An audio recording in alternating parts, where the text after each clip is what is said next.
तो चलिए बात करते हैं प्रेगनेंसी के फर्स्ट ट्राइमेस्टर के बहुत कॉमन क्वेश्चंस जो अक्सर कपल्स जब मेरे क्लिनिक्स में आते हैं तो पूछते हैं। जब भी पेशेंट आईवीएफ के द्वारा या नेचुरल तरीके से प्रेग्नेंट होता है तो सबसे पहले वो जानना चाहते हैं कि आने वाले फर्स्ट ट्राइमेस्टर में, आने वाले 3 महीनों में वो क्या क्या चीज़ें एक्सपेक्ट कर सकते हैं। मेरा नाम है डॉक्टर चिन्मय पत्की और आप सभी से मैं बात कर रहा हूँ ईशा वुमेन्स हॉस्पिटल मुंबई से। तो चलिए बात करते हैं फर्स्ट ट्राइमेस्टर ऑफ प्रेगनेंसी के बारे में। प्रेगनेंसी 3 ट्राइमेस्टर में डिवाइडेड होता है, फर्स्ट ट्राइमेस्टर, सेकेंड ट्राइमेस्टर और थर्ड ट्राइमेस्टर। फर्स्ट ट्राइमेस्टर जो होता है, जो पहले 3 महीने का होता है, मतलब अप टू 12 वीक्स होता है। सेकेंड ट्राइमेस्टर जो है वो 13 टू 28 वीक्स, मतलब 7वें महीने तक जो होता है उसे हम सेकेंड ट्राइमेस्टर कहते हैं।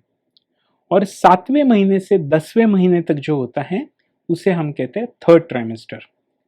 तो आज हम बात करने वाले हैं फर्स्ट ट्राइमेस्टर ऑफ प्रेगनेंसी के बारे में। जब भी अक्सर इंडिया में ये देखा गया है कि जब भी पेशेंट प्रेग्नेंट होता है, चाहे वो बिना ट्रीटमेंट के नेचुरली हो या विद ट्रीटमेंट हो, अक्सर उनको 2-3 चीज़ों के बारे में बहुत ज़्यादा एंग्जाइटी होता है।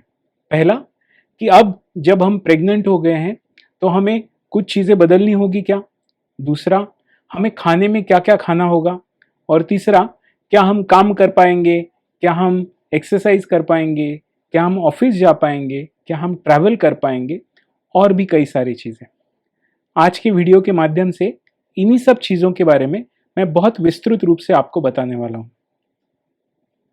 जब भी पेशेंट प्रेग्नेंट होता है ना, तो उसका वो दिन उसको हमेशा ज़िंदगी भर याद रहता है, क्योंकि वो बहुत खुशी भरा होता है। लेकिन उसके इमीडिएटली बाद अक्सर मैं देखता हूँ पेशेंट के मन में एक डर का माहौल पैदा होता है कि अभी हम प्रेग्नेंट हो गए तो शायद सब कुछ जीवन अस्त व्यस्त हो जाएगा, सब कुछ बदल जाएगा। इसके वजह से पेशेंट के मन में बहुत ज़्यादा एंग्जाइटी तैयार होता है। सबसे पहला पेशेंट के मन में जो क्वेश्चन होता है, जिसके बारे में आज मैं बात करने वाला हूँ, वो है कि डॉक्टर अभी हमें खाने में क्या बदल करना है। आपको ये बात समझना होगा कि जब आप एक नॉर्मल रूप से खाना खा रहे थे, उसी अवस्था में आप प्रेग्नेंट हो गए, तो प्रेग्नेंट होने के बाद बहुत कुछ अलग डाइट होना चाहिए, ये एक बहुत रॉन्ग कॉन्सेप्ट है। ये अक्सर कॉन्सेप्ट आया हुआ है हमारे पूर्वजों से, जिस वक्त अक्सर लड़कियां कुपोषित होती थी। तो जब भी कोई लड़की कुपोषित होती थी और वो प्रेग्नेंट होती थी, स्वाभाविक रूप से लोगों को ये लगता था कि अब इसको अच्छे से खाना खिलाना चाहिए, क्योंकि आने वाला बच्चा तो इसी के कोख से होगा। तो इस वजह से वो लड़कियों को बहुत ज़्यादा मात्रा में खाना खिलाया जाता था, क्योंकि वो असलियत में शुरुआत उनका जो था, पर्टिकुलरली आप देखोगे 70, 80 और 90 के दशक में, वो लड़कियां काफ़ी मात्रा में कुपोषित होती थी। अभी 21वीं सदी में वैसा तो कोई सिचुएशन है नहीं। सभी लड़कियां मैं देखता हूँ जो क्लिनिक आती है वो अच्छे से खाते पीते घर की होती है, उनके माँ बाप ने उनका बहुत अच्छे से मैं बोलूँगा अपब्रिंगिंग किया रहता है, तो वो न्यूट्रिशनली काफ़ी अच्छी होती है। तो ऐसा कोई अलग डाइट या कोई अलग नुस्खा नहीं है जिसको खा के अभी उनका बच्चा कुछ अलग बनेगा। अक्सर जब आप प्रेग्नेंट होते हो तो ये खाओ, ये ना खाओ, ये करो, ये ना करो, इस वजह से एक बहुत ज़्यादा निगेटिविटी प्रेगनेंसी के दौरान मैं देखता हूँ पेशेंट के मन में तैयार होती है। खाने के बारे में मैं आपको कहूँगा, वो आप हर चीज़ खा सकते हो जो आपको अच्छा लगे, चाहे वो वेज हो या नॉन वेज हो। ऐसा कोई भी फूड आइटम नहीं है जिसका आपको परहेज करना चाहिए। लोग अक्सर नॉनवेज को लेके बहुत चिंतित होते हैं, ड्राई फ्रूट्स को लेके बहुत चिंतित होते हैं, वो खाने को गर्म या ठंडा ऐसे क्लासिफाई करना चालू करते हैं। इन सभी चीज़ों का साइंटिफिकली कोई बेसिस नहीं है। अगर आप कोई भी खाना बहुत मॉडरेशन में और हाइजीनिक मात्रा में और हाइजीनिक तरीके से बनाएंगे और खाएंगे, तो मुझे नहीं लगता आपको कोई भी खाना खाने से प्रेगनेंसी में कुछ तकलीफ होना चाहिए। ये बात ज़रूर है कि जब आप प्रेग्नेंट होते हो तो आपकी जो इम्यूनिटी है, आपकी जो डिफेंस सिस्टम है बॉडी की, वो थोड़ी सी कुछ समय के लिए वीक हो जाती है। और ऐसे वक्त अगर आप बाहर का खाना खाएंगे जो अगर हाइजीनिक रूप से बना नहीं है, तो ये संभव है कि शायद आपको पेट की कुछ तकरार हो, डायरिया हो, आप शायद बीमार पड़ सकते हो। लेकिन केवल ये हाइजीन के एंगल से ही बस मैं कहूँगा कि आपको जब आप बाहर का खाना खाएँगे, उस वक़्त आपको ये सोचना पड़ेगा प्रेग्नेंट रहते वक़्त कि आप स्पेसिफिकली पानी जो है ना, पानी आप घर से या तो कैरी कीजिए या तो मिनरल वाटर लीजिए। और मोर इम्पोर्टेंटली जब आप बाहर का खाना खाएँगे, तो ये कोशिश कीजिए कि आप उबला हुआ, डीप फ्राइड खाना, ये खाना पसंद कीजिए, क्योंकि ऐसे खाने से यूजुअली इन्फेक्शंस होने का चांस बहुत कम रहता है। कभी भी हाफ कुक्ड आइटम या कोल्ड सलाड्स होटल्स के मत खाइए जब आप प्रेग्नेंट हो, क्योंकि इसी फूड आइटम से यूजुअली लोगों को मैं देखता हूँ पेट की तकरार होती है। अक्सर ड्राई फ्रूट्स को लेके भी लोग बहुत एंग्शियस होते हैं कि ड्राई फ्रूट्स हमें खाने चाहिए या नहीं। आपको ये समझना होगा कि सभी ड्राई फ्रूट्स प्रेगनेंसी में अलाउड है। कोई भी ऐसा ड्राई फ्रूट नहीं है जो आपको प्रेगनेंसी के लिए हार्म करेगा। वैसे ही बहुत सारे फलों को लेके, इनफैक्ट सिंपल बनाना को लेके भी लोगों के मन में बहुत मिसकंसेप्शंस है। प्रेगनेंसी के पहले ट्राइमेस्टर में मैं केवल पपया, पाइनएप्पल और जैकफ्रूट, जिसे हम फणस कहते हैं, बस इन 3 चीज़ों का मैं हमेशा पेशेंट्स को बोलता हूँ सेवन ना करें। इसको छोड़ के आप वो हर चीज़, हर फ्रूट, हर ड्राई फ्रूट, हर वेज और नॉन-वेज खाना आप बिल्कुल खा सकते हो। सी फूड्स के बारे में डेफिनेटली मैं कहूँगा कि सी फूड एक ऐसी चीज़ है जिसमें ज़्यादा मात्रा में मर्क्यूरी पाया जाता है। तो अगर आपका सी फूड वैसे उस तरीके का है जिसमें बहुत ज़्यादा लोकल वाटर में या वैसे सी फूड में डिक्लेरेशन है कि इसमें ज़्यादा मर्क्यूरी है, तो डेफिनेटली वो चीज़ें आप अवॉइड करें। लेकिन पर से खाने से आपके प्रेगनेंसी को कोई हार्म नहीं होगा। ये बात ज़रूर है कि अगर आप खाने में बहुत ज़्यादा हिचकिचाहट करेंगे, ये खाना चाहिए, ये नहीं खाना चाहिए, तो मेरा एक्सपीरियंस है कि अक्सर जो पेशेंट्स को चीज़ें अच्छी लगती है, जो वो खाना चाहते हैं, वही चीज़ें वो खाना बंद कर देते हैं। और जो चीज़ें उनको अच्छी नहीं लगती, बस किसी ने कहा है इसके लिए वो खाना चालू करते हैं और फिर शुरुआत होती है दूसरे सिम्पटम की, उल्टियाँ। प्रेगनेंसी में पेशेंट बहुत ज़्यादा इस वजह से तकलीफ में होता है कि जब सुबह उठते हैं ना, तो उल्टी से शुरुआत होता है। हमेशा एक नौजिया का सेंसेशन रहता है। कुछ लोगों को उल्टी नहीं होता, केवल उल्टी आने का सेंसेशन रहता है, बल्कि कुछ लोगों को बहुत ज़्यादा वॉमिटिंग होता है। अगर बहुत ज़्यादा प्रेगनेंसी में वॉमिटिंग होता है, तो हम इसे कहते हैं हाइपर एमेसिस ग्रेविडरम। ये एक पैथोलॉजिकल कंडीशन है और इसके लिए कभी-कभार पेशेंट को एडमिशन तक लगता है हॉस्पिटल में। लेकिन इस कंडीशन को छोड़ के बाकी सभी पेशेंट्स जिनको मॉर्निंग सिकनेस है, सुबह उल्टी का तकलीफ है, नौजिया का तकलीफ है, आप सभी के लिए मैं आपको एक बहुत अच्छा नुस्खा बताने वाला हूँ। आप जब भी सुबह उठेंगे, तो जैसे ही आप सुबह उठें, आप गार्गल कीजिए और आप बेड साइड या तो मोनाको के बिस्किट या मारी के बिस्किट्स कुछ रखिए और 2 बिस्किट्स आप इमीडिएटली खा लीजिए और उसके तुरंत बाद आप ब्रश कीजिए और उसके बाद आप विदिन हाफ एन आवर ये कोशिश कीजिए कि आपका ब्रेकफास्ट हो जाए। और ये जो ब्रेकफास्ट है ना, ये आप कोशिश कीजिए कि आपके ब्रेकफास्ट में फ्रूट्स हो, कुछ ड्राई फ्रूट्स हो, कॉर्नफ्लेक्स या ओट्स आप इसका भी इस्तेमाल कर सकते हैं। लेकिन सुबह-सुबह कुछ ऑयली ब्रेकफास्ट ना खाएँ, क्योंकि अक्सर इसी के स्मेल से लोगों को वॉमिटिंग होता है। सुबह का ब्रेकफास्ट जो है, आप एक सिंपल एप्पल या बनाना या एक कप ऑफ मिल्क या कुछ ड्राई फ्रूट्स, इतना भी करें ना तो बस है।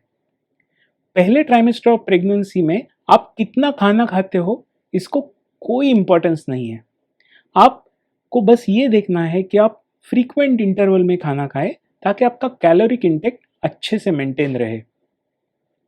जब भी आप फर्स्ट ट्राइमेस्टर में खाना खाते हैं, तो आपको 3 चीज़ों का स्पेसिफिकली ख्याल रखना है। पहला चीज़, आपको पूरे दिन में ये कोशिश करना है कि आप 2 से 3 घंटे से ज़्यादा खाली पेट ना रहे। मतलब पूरे दिन में जब भी आप जगे हो, उस वक्त आपको 2 से 3 घंटे के इंटरवल में कुछ ना कुछ खाते ही रहना है। ऐसे बहुत लोगों को होता है कि वो पूरा थाली भर खाना नहीं खा सकते। ऐसे वक्त केवल अगर वो थोड़ी-थोड़ी चीज़ें भी खाएँ ना, तो भी चलता है।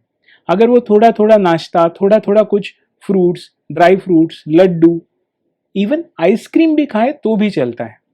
बस कंडीशन ये है कि उनको हर 2 से 3 घंटे में कुछ ना कुछ खाना खाना है। ये क्यों करना है मैं आपको बताता हूँ। इसका रीज़न है, जभी भी आप सुबह उठते हो, अगर आपके ब्रेन ने ये जाँच लिया कि आपके पेट में कुछ खाना नहीं है, इमीडिएटली आपके ब्रेन में जो वॉमिटिंग का सेंटर होता है ना, वो एक्टिव हो जाता है और उसकी वजह से एक बार आपको सुबह से आपको वॉमिटिंग शुरुआत हो गया तो पूरे दिन भर आप वही चीज़ महसूस करोगे।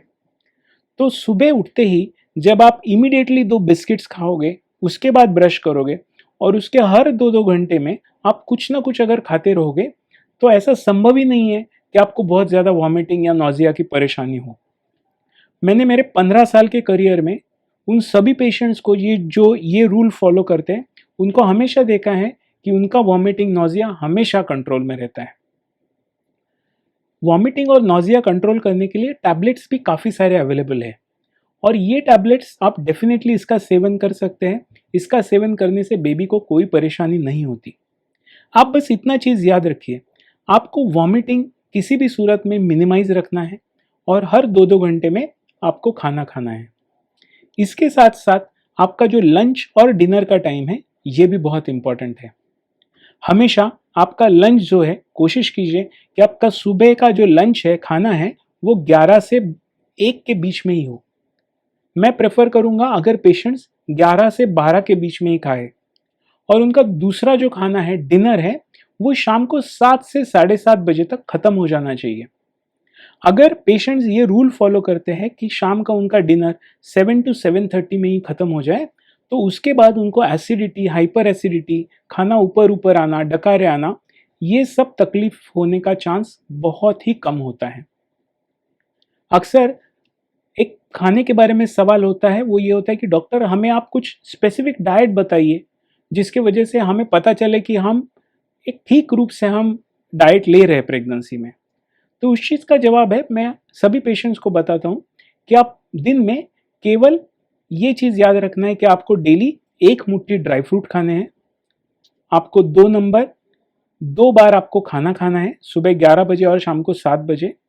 नंबर 3, दिन में 3 बार आपके स्नैक्स होने चाहिए। फिर वो सुबह का 7-8 बजे का एक हो सकता है, दोपहर 3-4 बजे का एक हो सकता है और रात को 10-11 बजे के करीब आप अगर भूख लगे तो डेफ़िनेटली कुछ फल वगैरह, ड्राई फ्रूट्स खा सकते हैं। इसके साथ-साथ आपको कोशिश करना है कि आप डेली 4 लीटर पानी पीजिएगा और पाँचवा और इम्पोर्टेंट चीज़, आप कोशिश कीजिए कि थ्रू आउट प्रेगनेंसी आप 3 से 4 प्रकार के अलग-अलग फ्रूट्स के पोर्शंस का सेवन ड्यूरिंग प्रेगनेंसी डेली ज़रूर रखिए। इन फ्रूट्स में जो मल्टीविटामिन्स है, वो जो आप टैबलेट्स खाते हैं विटामिन्स के, उससे कई ज़्यादा अच्छे हैं और इससे एक्चुअली आपके बच्चे को बहुत फ़ायदा होगा। तो अगर आप ये चीज़ें डाइट की फ़ॉलो करते हैं, तो इसके अलावा कोई फैंसी डाइट रूटीन फ़ॉलो करने की ज़रूरत नहीं है। अगर आप ये डाइट फ़ॉलो करते हैं, तो वॉमिटिंग की भी तकलीफ़ आपको बहुत कम होगी। जो तीसरा सवाल है, वो होता है कि डॉक्टर, क्या हम ट्रैवल कर सकते हैं? देखिए, अक्सर पेशेंट सोचते हैं कि एक बार प्रेग्नेंट रह गए तो पूरा अभी ज़िंदगी उलट-पुलट हो जाना चाहिए, आपने जॉब छोड़ देना चाहिए, आपने ट्रैवल नहीं करना चाहिए। ये सब बहुत गलत धारणाएँ हैं। ये गलत धारणाएँ अक्सर मेट्रो सिटीज़ में ज़्यादा है और इसका एक कारण भी है। इसका कारण है कि डेली ट्रैवलिंग ही उनका इतना डिफ़िकल्ट है, इतना रश है, रोड्स इतने खराब है, जिसकी वजह से उनको डर लगता है ट्रैवलिंग करने के लिए और ये कुछ हद तक सही भी है। अगर आपका ट्रैवलिंग में आपको फिजिकल डेंजर है, मतलब इतना रश है कि आप ट्रेन से गिर जाओ या इतना रश है कि आप बस में चढ़ भी ना पाओ या आपका ट्रैवलिंग का रास्ता बहुत ख़राब है, तो ऐसे वक्त मैं डेफिनेटली कहूँगा कि आपको शायद रिकंसिडर करना पड़े आपका ट्रैवलिंग का रूट या शायद आपको work from home early pregnancy में शायद लेना चाहिए।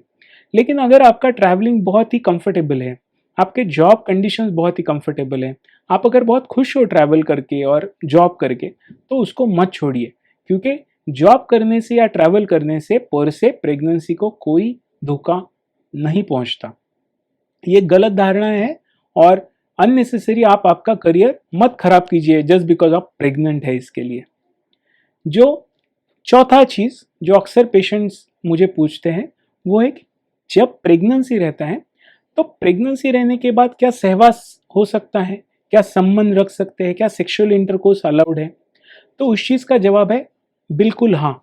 आप 5वें से 6वें महीने तक डेफिनेटली आप इंटरकोर्स कर सकते हैं, इससे बेबी को कोई धोखा नहीं है। बहुत बार ऐसे होता है कि फर्स्ट ट्राइमेस्टर में कुछ पेशेंट्स को ब्लीडिंग होता है, और अगर हिस्ट्री ऑफ इंटरकोर्स है तो वो बहुत बार ये सोचते हैं कि वो इंटरकोर्स के वजह से ब्लीडिंग हुआ। अक्सर ऐसा नहीं होता। फर्स्ट ट्राइमेस्टर में कभी कभी लोगों को ब्लीडिंग होता है, और इस ब्लीडिंग से हर बार डर जाने की भी ज़रूरत नहीं है, क्योंकि ये ब्लीडिंग बहुत बार हम देखते हैं अपने आप रुक जाता है। इसे हम कहते हैं कोरियोडेसिडुअल स्पेस ब्लीडिंग, जो एक फिजियोलॉजिकल कंडीशन है और जिससे कोई धोखा नहीं पहुंचता। तो जहाँ तक इंटरकोर्स की बात है, ये डेफिनेटली अलाउड है। जो एक फिफ्थ चीज़ लोग अक्सर प्रेग्नेंट रहते हुए इमीडिएटली हमें पूछते हैं, और वो है कि डॉक्टर अब हमें बताइए कि क्या हमें दूध में केसर डालना चाहिए, क्या हमें ये खाना चाहिए, वो खाना चाहिए जिससे बच्चा कुछ गोरा होगा या और कुछ होगा। तो मैं आपको केवल यही कहूँगा कि इन चीज़ों का कोई साइंटिफिक बेसिस नहीं है।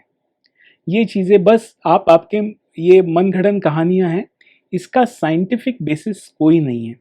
तो आपको इन चीज़ों से जितना हो सके दूर रहना है। जो नेक्स्ट चीज़, सिक्स्थ चीज़, अक्सर मैं देखता हूँ पेशेंट्स परेशान होते हैं किसी बगल वाले नेबर से या किसी वो फ्रेंड से जिनके प्रेगनेंसी में कुछ कॉम्प्लिकेशंस हुए हैं या कुछ कॉम्प्लिकेशंस हुए थे। अक्सर पेशेंट्स क्या करते हैं कि उसके प्रेगनेंसी में उसको ये हुआ, इसका मतलब शायद मुझे भी ये हो सकता है। तो ये बहुत ही गलत सोच है। आपको कभी भी ऐसे नहीं सोचना चाहिए कि जस्ट बिकॉज उनके प्रेगनेंसी में कुछ प्रॉब्लम हुआ तो आपके प्रेगनेंसी में भी होगा। आप एक अलग इंडिविजुअल हैं, वो एक अलग इंडिविजुअल है, और ऐसा कोई साइंटिफिक कनेक्शन नहीं है कि जस्ट बिकॉज आपके नेबर को या आपके बहन को या आपके फैमिली किसी मेंबर को प्रेगनेंसी में कॉम्प्लिकेशंस हुए तो आपको भी होने ही चाहिए। ये एक बहुत डिफेंसिव लेवल थिंकिंग है और इसको आपको नहीं करना चाहिए, क्योंकि इसकी वजह से आप पूरा प्रेगनेंसी बस डर के माहौल में बिताते हो, तो ये ज़रूरी नहीं है। जो नेक्स्ट चीज़ जिसके बारे में फर्स्ट ट्राइमेस्टर के मैं बताऊंगा, वो है पेशेंट्स पूछते हैं कि डॉक्टर क्या हमारा अभी जो प्रेगनेंसी चल रहा है हम इसमें क्या एक्सरसाइज कर सकते हैं।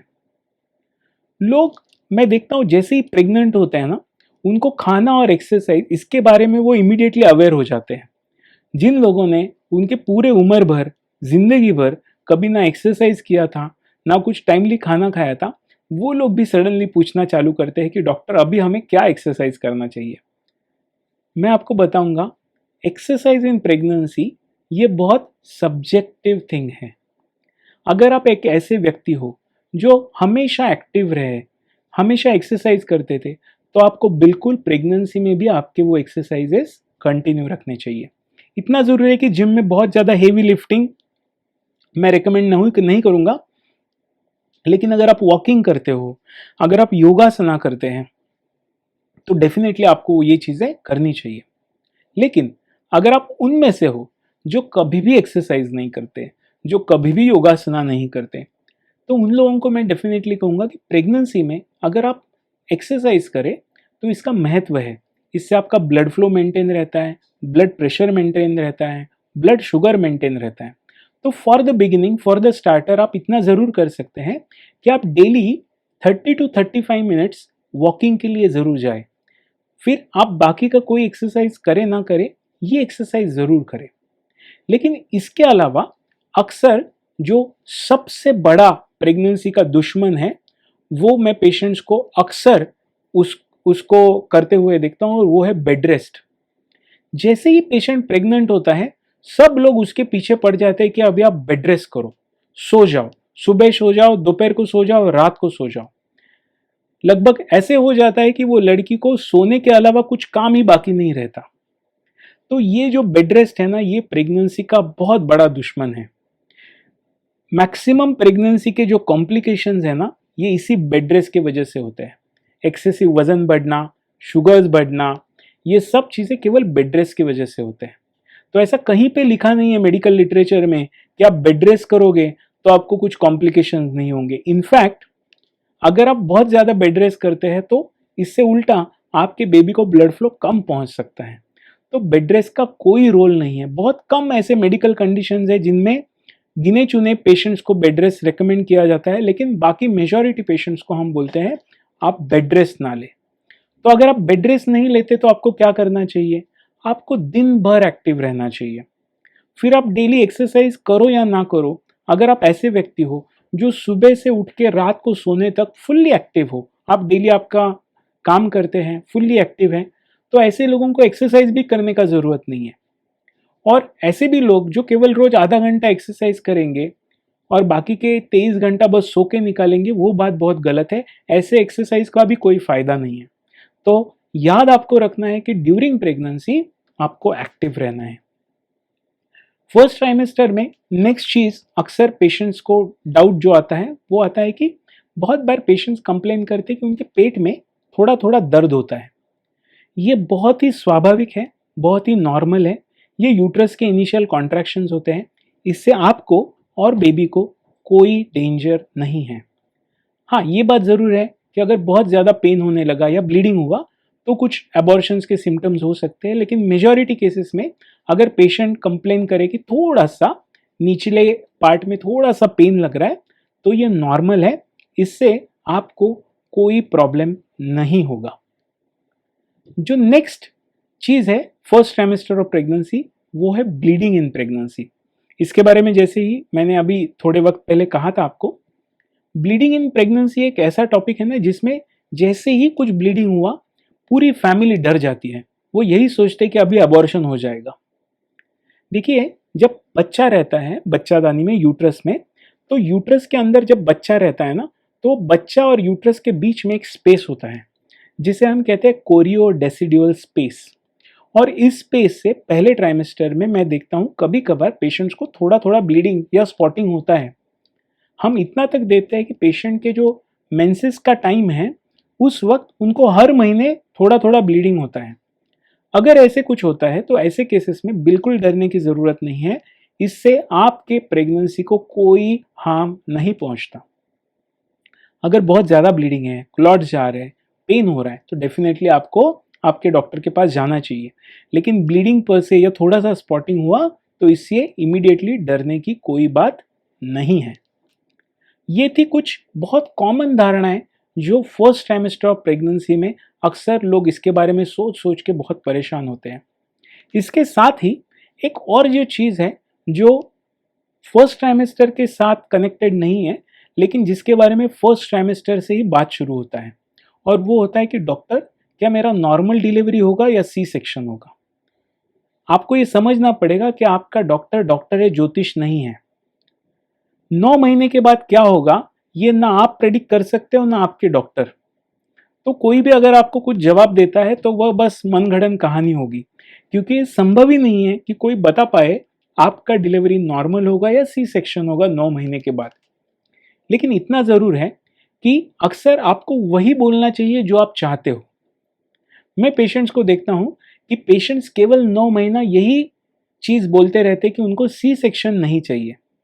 उनको क्या चाहिए इसके बारे में वो कभी बात नहीं करते। उनको चाहिए नॉर्मल डिलीवरी। तो आपको एज ए पेशेंट कहना है कि डॉक्टर, मैं चाहती हूँ कि मैं नॉर्मल डिलीवरी करूँ। आप खुद से जब बात करोगे तो आपका डायलॉग खुद से होना चाहिए कि मुझे नॉर्मल डिलीवरी करना है, ना कि मुझे सी सेक्शन नहीं चाहिए। जब आप आपके ब्रेन को केवल एक ही बात बताओगे कि मुझे सी सेक्शन नहीं चाहिए, नहीं चाहिए, नहीं चाहिए, तो आप बेसिकली आपके ब्रेन को ट्यून कर रहे हैं कि केवल एक ही चीज़ के बारे में, और वो है सी सेक्शन। इससे 9 महीना बस एंग्जाइटी पैदा होगा और निगेटिविटी पैदा होगा। मेरा हमेशा लोगों को कहना रहता है कि आज 21वीं सदी में होने के बावजूद प्रेगनेंसी को लेके आजकल स्पेसिफिकली इंडियन महिलाएं बहुत ज़्यादा निगेटिव और डिफेंसिव हो गई है। मानो कि जैसे प्रेगनेंसी रहने के बाद का कोई सेलिब्रेशन है ही नहीं। बस एक सेलिब्रेशन होता है 7वें महीने में बेबी शॉवर के वक्त, लेकिन उसके पहले हमेशा एक डर का माहौल पैदा होता है जिसकी वजह से वो कपल एक्चुअली प्रेगनेंसी एक्सपीरियंस ही नहीं कर पाता। तो मेरी अपेक्षा है कि ये वीडियो देखने के बाद कम से कम आप प्रेगनेंसी को एक सेलिब्रेशन के तौर पे ले। मैं एक फर्टिलिटी स्पेशलिस्ट हूँ। डेली कई लोगों को आईवीएफ के माध्यम से, टेस्ट ट्यूब बेबी के माध्यम से जब हम बच्चा देते हैं तो उनके चेहरे पे जो खुशी होती है पहली बार प्रेग्नेंट होने के बाद, वो हम डेली देखते हैं। तो जब आपको नेचुरली प्रेगनेंसी रह रहा है, तो ये ऊपर वाले का ब्लेसिंग है। इसको आपको सेलिब्रेट करना चाहिए, ना कि बहुत ज़्यादा नेगेटिवली इसके बारे में सोचना चाहिए। अक्सर हम जो वेस्टर्न कंट्रीज़ है, उनको काफ़ी क्रिटिसाइज़ करते हैं कि उनके कंट्री में ये गलत होता है, वो गलत गलत होता है। लेकिन उनके कंट्री में एक चीज़ बहुत सही होता है, और वो है प्रेगनेंसी के बारे में का अवेयरनेस। वो लोग प्रेगनेंसी के बारे में बहुत ज़्यादा उसको नेचुरल ढंग से लेते हैं, उसको सेलिब्रेट करते हैं। और हमारे कंट्री में हम प्रेगनेंसी जैसे ही रह जाता है, एक 25 साल की लड़की को भी ऐसे ट्रीट करना चालू करते कि मानो वो 50-60 साल की बूढ़ी हो गई, अभी उसको ज़िंदगी जीना ख़त्म करना है। इसकी वजह से बहुत ज़्यादा नेगेटिविटी तैयार होता है। तो मेरी अपेक्षा है कि आप ये वीडियो आप सभी आपके फ्रेंड्स और फैमिलीज़ के साथ शेयर करें, और उनको भी बताइए कि प्रेगनेंसी एक ऊपर वाले का ब्लेसिंग है, एक सेलिब्रेशन है, और most of the times pregnancy में पेशेंट्स को कोई प्रॉब्लम नहीं होता। जो भी प्रेगनेंसी के सिम्टम्स हैं, आप अगर आपके डॉक्टर से बात करेंगे तो आपको समझ में आएगा कि ये सिम्टम्स एक्चुअली नॉर्मल है और इससे डरने की ज़रूरत नहीं है। आप जो सभी लोग प्रेग्नेंट हो, उनको मैं बधाई दूंगा। आप सभी लोग जो प्रेगनेंसी का प्लान कर रहे हो, उनको मैं बहुत सारा ऑल द बेस्ट कहूँगा। बस इस चैनल के द्वारा अगर आपको प्रेगनेंसी के बारे में या फर्टिलिटी ट्रीटमेंट्स के बारे में कोई भी सवाल है, तो हमें बेझिझक लिख भेजिए, हम उस चीज़ का ज़रूर जवाब देंगे। धन्यवाद।